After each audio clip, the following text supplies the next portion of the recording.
Yun mga baligwas, panibagong araw at panibagong adventure na naman tayo. At mamimiwas nga po pala kami uli ni Kajero. At sa paglalakad namin mga baligwas ay nabasa kami. At nung nakaalis na kami sa malakas na alon, saka kami nanguha ng pamain. At pagkatapos ni Kajeron manguha ng pamain ay dumiretso na kami sa spot na kung saan kami mamimiwas. Dito nga po pala guys, pinupukpok na ng Kajeron yung pamain naming umang. At dito guys, didiretso na ako sa bangka na kung saan kami mamimiwas. At pagkapunta namin ni Kajeron sa bangka ay nakita namin tong maraming tubig kaya hindi namin nilimas.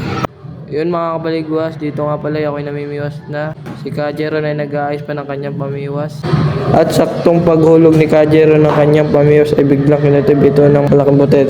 Yun mga kabaligwas, kinukutib na daw yung pamiwas ni Kajeron. Malaki daw yung nakutib sa kanya kaso maliit.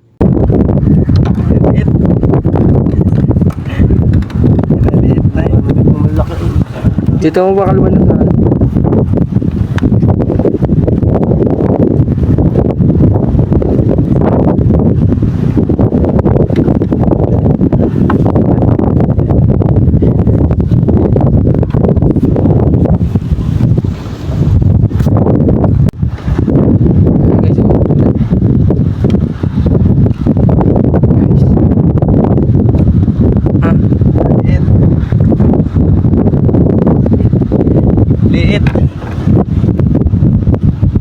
Liit naman dito ng ano.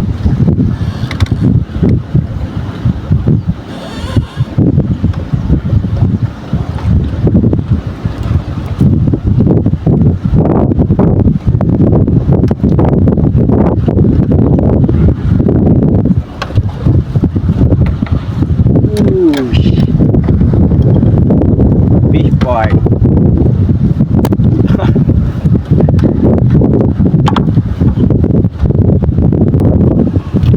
Yun mga kabaligwas, pauwi na kami ni Kajeron. At saktong pagbaba ko may nakita akong tinapay na palutang-lutang. Titigman ko sana kaso basa. Tinapon ko na lang.